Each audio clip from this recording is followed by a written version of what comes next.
Kapunda, South Australia, a former copper mining town tucked among rolling farmland. A place where everyone knew everyone, where neighbors waved from their porches, where children walked home alone, where people still believed nothing truly bad could happen. With a population of just over 3,000, Kapunda was the kind of town that prided itself on trust. Doors were often left unlocked. Cars sat with keys still inside. Crime was rare and usually small. A stolen bike, a broken window, nothing more. On the morning of November 8, 2010, that illusion collapsed. At around 11 o'clock, a local resident walking past a modest home on Harriet Street noticed something wrong. The house looked quiet, but something felt off. When police arrived, they found a scene so violent, so overwhelming, that officers struggled to describe it later. Inside the house were three bodies: 16-year-old Chantelle Rowe, her father Andrew, 45 years old, her mother Rose, 44. Blood covered the floors, the walls, every room. This was not a quick attack. This was not a single moment of violence. This was sustained, brutal, and deliberate. News spread through Kapunda almost instantly. Police cordoned off the street. Helicopters circled overhead. Officers flooded the town. People stood outside their homes in silence, watching a place they had always considered safe turn into something unrecognizable. The Rowe family had only recently moved into the house on Harriet Street, but they had already become part of the community. Andrew was known as hardworking and generous.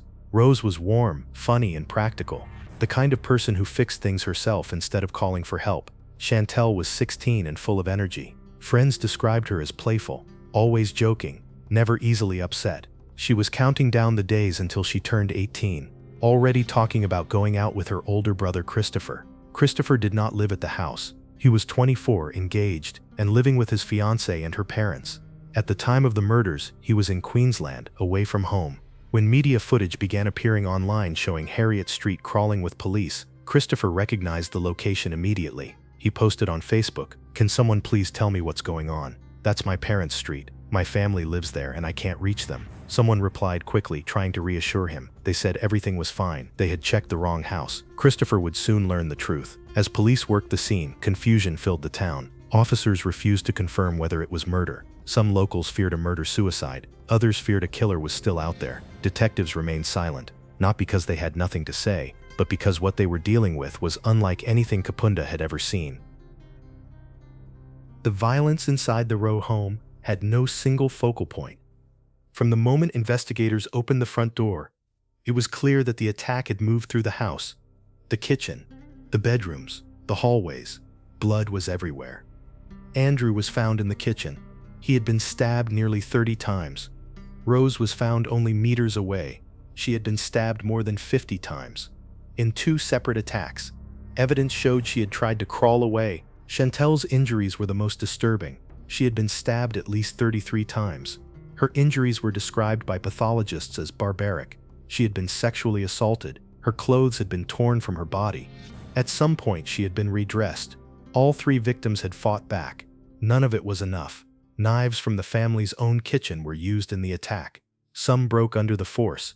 Pieces of blades were found lodged in the bodies of Andrew and Rose. This was overkill, not the act of someone trying to escape, not the act of panic. Police believed the attacker had been in the house for an extended period of time. There were signs of attempted cleanup, blood wiped in certain areas, water used. Outside the house, markers were placed along the street. Bloodstains appeared to lead away from the property. Police warned the public to report anyone seen with injuries or blood-stained clothing. More than 100 officers and volunteers searched the town. Homes were knocked on, parks combed, forests searched, rubbish dumps examined. Kapunda had never seen anything like this. The lead detective later said the only serious crime he could remember before this was when someone once set fire to a large mining statue.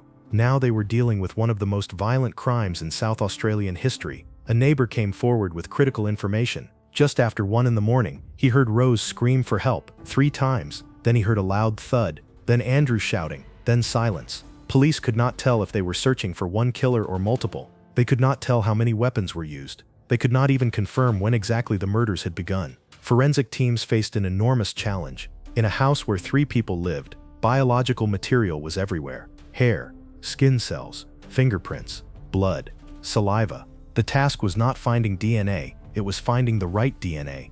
Eventually, investigators located a male DNA profile and fingerprints on the back of Chantelle's bedroom door. The evidence suggested the attack began there. Chantelle had been the primary target. Semen was found on her body. The DNA profile was uploaded to the national database. No match. Not one. With no suspect, police considered something rarely discussed out loud: a mass DNA test. In South Australia, no one could be forced to provide a sample. But many men in Kapunda volunteered anyway, not because they were suspects, but because the town wanted answers. The killer was still out there, and everyone knew it.